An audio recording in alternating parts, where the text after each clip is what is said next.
Assalamualaikum warahmatullahi wabarakatuh. Perkenalkan, saya Fermiadi Ningrum dengan NPM 2141127. Di sini saya akan menjelaskan 3 poin penting. Yang pertama ada kunci untuk eksekusi strategi yang baik, yang kedua ada budaya perusahaan, dan yang terakhir ada kepemimpinan.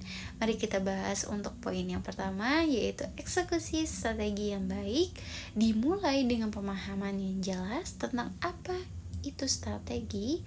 Semua anggota tim harus memahami dengan baik visi dan tujuan perusahaan. Dalam poin pertama ini ada 3 pembahasan, diantaranya ada menentukan prioritas. Dalam konteks eksekusi strategis, menentukan prioritas adalah kunci. Fokuskan upaya dan sumber daya pada inisiatif yang memiliki dampak terbesar. Yang kedua, ada komitmen terhadap tindakan. Tim eksekutif dan karyawan perlu berkomitmen penuh terhadap pelaksanaan strategi. Ini membutuhkan konsistensi dan tekad untuk mencapai tujuan strategis. Selanjutnya, yang ketiga, ada menentukan dan menyesuaikan. Strategi bukanlah dokumen yang tertulis dengan batu.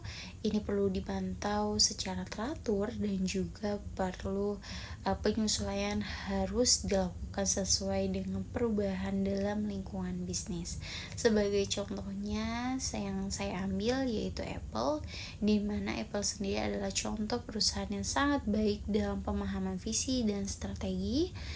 Mereka terkenal dengan fokus pada desain produk yang inovatif dan user friendly, dengan prioritas pada pengembangan produk andalan seperti iPhone atau MacBook.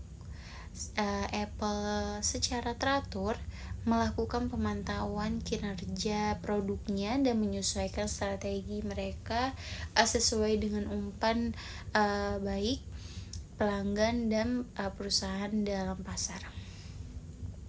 Selanjutnya, untuk poin yang kedua, yaitu budaya perusahaan yang mendukung. Yang pertama, dalam poin kedua ini kita akan membahas 3 pembahasan. Yang pertama ada kepemimpinan. Budaya perusahaan dimulai dari atas sehingga perusahaan harus menetapkan contoh dan mendorong budaya yang diinginkan. Yang kedua ada komunikasi terbuka. Budaya perusahaan yang baik didasarkan pada komunikasi yang terbuka dan jujur. Karyawan harus merasa nyaman berbagi gagasan dan masalah mereka. Selanjutnya yang ketiga ada pendorong kinerja. Budaya yang didukung inovasi, kolaborasi, dan kinerja tinggi akan memberikan dorongan bagi karyawan untuk memberikan yang terbaik. Sebagai contohnya saya mengambil Google, di mana Google adalah contoh yang sangat baik dalam menciptakan budaya perusahaan dan mendukung inovasi. Mereka memberikan waktu bagi karyawan untuk mengerjakan proyek sampingan mereka yang pada gilirannya telah menghasilkan produk seperti Gmail dan Google News. Budaya Google yang mendukung penelitian dan eksperimen telah menjadi salah satu aset terbesar mereka. Yang terakhir adalah peran kepemimpinan yang efektif. Dalam poin ini kita akan membahas yang pertama, mengartikulasi visi. Seorang pemimpin harus mampu mengartikulasi visi dan tujuan perusahaan dengan jelas kepada tim. Selanjutnya ada kemampuan delegasi yang bisa memungkinkan pengembangan karyawan dan memungkinkan pemimpin untuk fokus pada masalah strategis.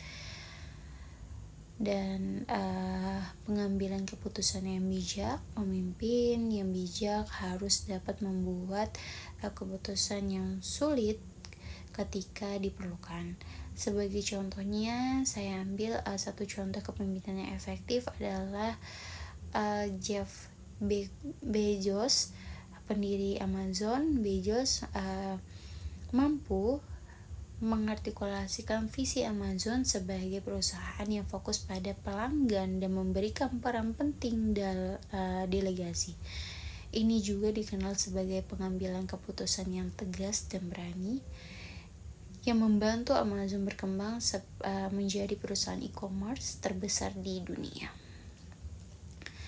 Itu saja dalam praktik. Itu saja yang bisa saya jelaskan dalam praktiknya. Kunci untuk eksekusi strategis yang baik, budaya perusahaan yang mendukung, dan kepemimpinan yang efektif seringkali terlibat saling mendukung.